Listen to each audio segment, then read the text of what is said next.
कि मैं विधि द्वारा स्थापित भारत के संविधान के மக்களவை உறுப்பினராக பதவியேற்றுக் கொண்டார் பிரியங்கா காந்தி. அரசியல் சாசன புத்தகத்தின் பெயரால் பதவி பிரமாணம் எடுத்துக் கொண்டார்.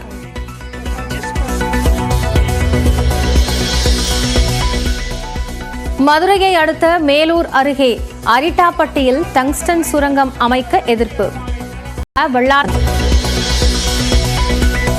கோடநாடு கொலை கொள்ளை வழக்கில் அதிமுக நிர்வாகி சஜீவனிடம் கோவையில் விசாரணை.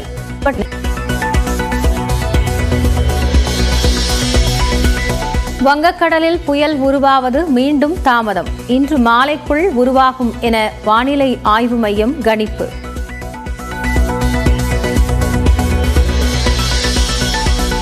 பெங்கல் புயல் வலுவிழந்து நாளை மறுநாள் காலை புதுச்சேரி அருகே கரையை கடக்கும் என்றும் வானிலை மையம் தகவல்.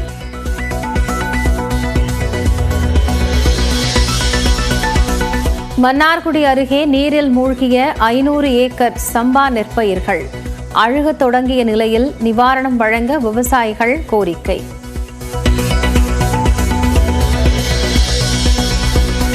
திருவாரூர் மாவட்டம் முத்துப்பேட்டை அருகே கனமழையால் வயலில் சாய்ந்த நெற்பயிர்கள் 100 ஏக்கர் அளவிற்கு பாதிப்பு ஏற்பட்டுள்ளதாக விவசாயிகள் கவலை.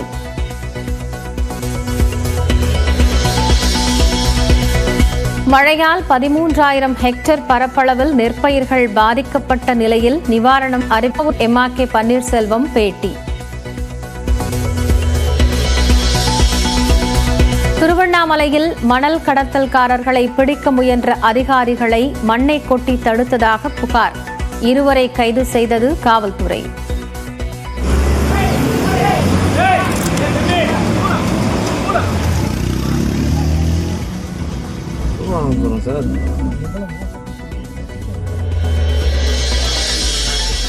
சொத்து வரி உயர்விற்கு திருப்பூர் மாநகராட்சி கூட்டத்தில் எதிர்ப்பு. முக்காடு போட்டுக்கொண்டு அதிமுக கவுன்சிலர்கள் போராட்டம்.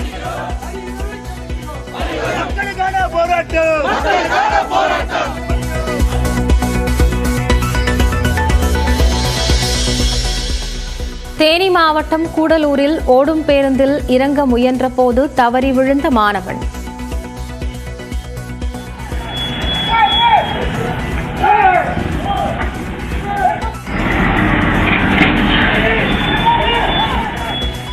மருத்துவமனையில் அனுமதிக்கப்பட்டு சிகிச்சை.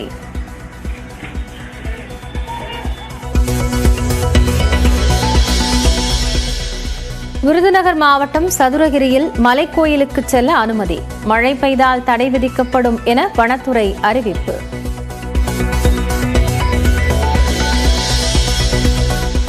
டெல்லியில் சோதனைக்கு சென்ற அமலாக்கத்துறையினர் மீது தாக்குதல். இணையதளம் மூலம் பண மோசடி தொடர்பான விசாரணையின் போது நிகழ்ந்த சம்பவம்.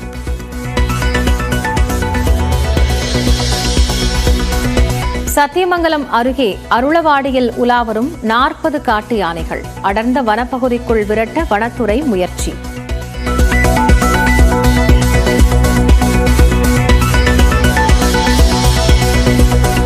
ரயில் ஏசி பெட்டிகளில் வழங்கப்படும் கம்பளி போர்வை மாதத்திற்கு 1 முறைதான் துவைக்கப்படுகிறது. நாடாளுமன்றத்தில் அமைச்சர் அஸ்வினி வைஷ்ணவ் தகவல்.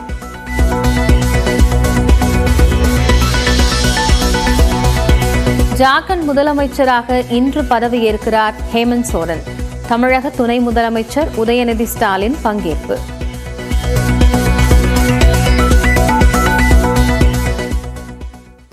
வங்கக்கடலில் உருவான ஆழ்ந்த காற்றழுத்த தாழ்வு மண்டலம் மணிக்கு 2 கிலோமீட்டர் என்ற குறைந்த வேகத்தில் நகர்ந்து வருவதால் புயல் உருவாவதில் மேலும் தாமதம் ஏற்பட்டுள்ளது.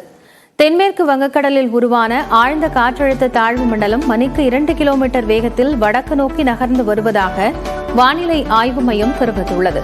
நாகையிலிருந்து தென்கிழக்கே 310 கிலோமீட்டர் தொலைவிலும் புதுச்சேரிக்கு தென்கிழக்கே 410 கிலோமீட்டர் என்ற தூரத்திலும் ஆழ்ந்த காற்றழுத்த தாழ்வு மண்டலம் இருப்பதாகவும் குறிப்பிடப்பட்டுள்ளது.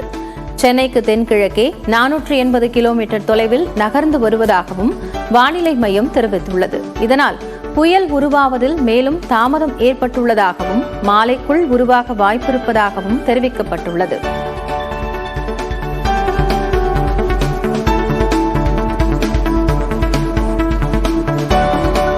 அடுத்த 12 மணி நேரத்தில் இலங்கை கடற்கரையை ஒட்டி வடக்கு வடமேற்கு திசையில் ஆழ்ந்த காற்றழுத்த தாழ்வு மண்டலம் நகர வாய்ப்பு இருப்பதாக வானிலை மையம் தெரிவித்துள்ளது.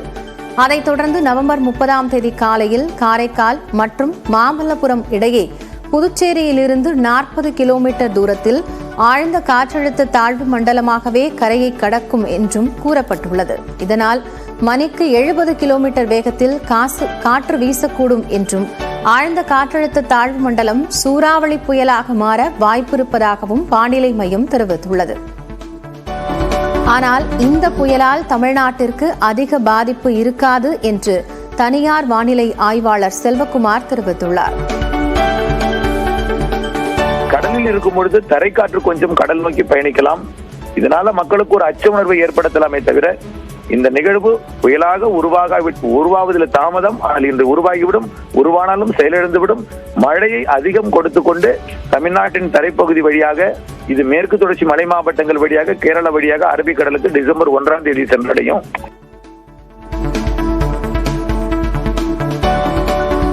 நாகை மாவட்டத்தில் வேதாரண்யம், தலைஞாயிறு உள்ளிட்ட பகுதிகளில் மழையால் பாதிக்கப்பட்ட விவசாய நிலங்களை அமைச்சர் அன்பில் மகேஷ் பார்வையிட்டார்.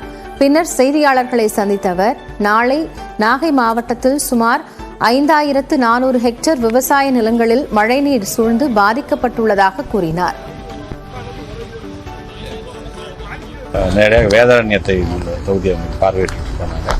இங்கே குறிப்பாக தலைஞாயிறு ஒன்றியத்தில் தான் பார்த்தீங்கன்னா அதிகப்படியாக ஒட்டுமொத்தமாக நாகப்பட்டினம் மாவட்டத்திலிருந்து 5400 ஹெக்டேர்ஸ் தண்ணி போயிருக்குது அப்படின்னு சொன்னால் அது கிட்டத்தட்ட ஒரு 3000லேருந்து 3400 ஹெக்டேர்ஸ் நம்ம தலைஞாயிறு பகுதியில் மட்டுமே இங்கே அதிகமாக இருக்குன்னு தான் பார்த்தோம். பட் என்னென்னா நமக்கு இயற்கை ஒரு விதத்தில் நமக்கு நல்லதும் செய்கின்றது. என்னென்னா மழை அதிகமாக போயிட்டு அது அப்பப்போ அந்த கேப் விடுது. அது கிட்டத்தட்ட 15 மினிட்ஸ் to 20 மினிட்ஸ் கேப் விட்டுச்சு அப்படின்னு சொன்னாலே இங்கே நாகப்பட்டினம் மாவட்டத்தை பொறுத்த வரைக்கும் அது வடிகால் ப்ராப்பராக அது வடிஞ்சு போயிடுது தண்ணி. வங்கக்கடலில் உருவான காற்றழுத்த தாழ்வு நிலை காரணமாக ராமநாதபுரம், பாம்பனில் 3ஆம் நாளாக கடல் சீற்றத்துடன் காணப்படுகிறது. ராமேஸ்வரம், மண்டபம், தனுஷ்கோடி ஆகிய பகுதிகளிலும் கடல் சீற்றத்துடன் சூறை காற்றும் வீசி வருகிறது. 4ஆம் நாளாக கடலுக்கு செல்லாத மீனவர்கள் படகுகளை பாதுகாப்பாக நிறுத்தி வைக்க மிகவும் சிரமப்பட்டு வருகின்றனர். பாம்பன் லைட் ஹவுஸ் வடக்கு பகுதியில் குடிசை வீடுகள், மீன் கம்பெனிகள் கடல் சீற்றத்தால் அடித்துச் செல்லப்பட்டுள்ளன.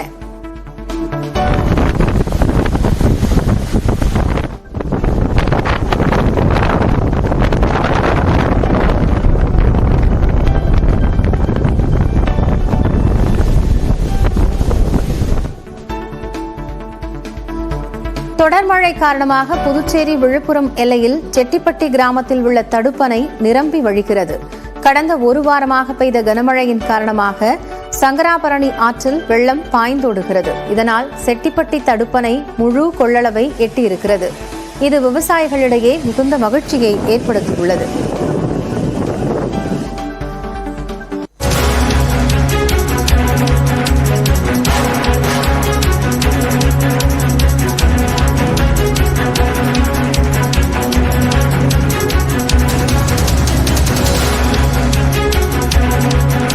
தற்போதைய அண்மை செய்தியை பார்த்துக் கொண்டிருக்கிறோம். வக்ஃப் வாரிய திருத்த மசோதா தொடர்பாக மாநிலங்களவையில் கடும் அமளி ஏற்பட்டிருக்கிறது. உறுப்பினர்கள் மத்தியில் இது தொடர்பாக தற்போது அமளி எழுந்திருக்கிறது. வக்ஃப் வாரிய திருத்த மசோதா தொடர்பாக மாநிலங்களவையில் தற்பொழுது அமளி நீடித்து வருகிறது.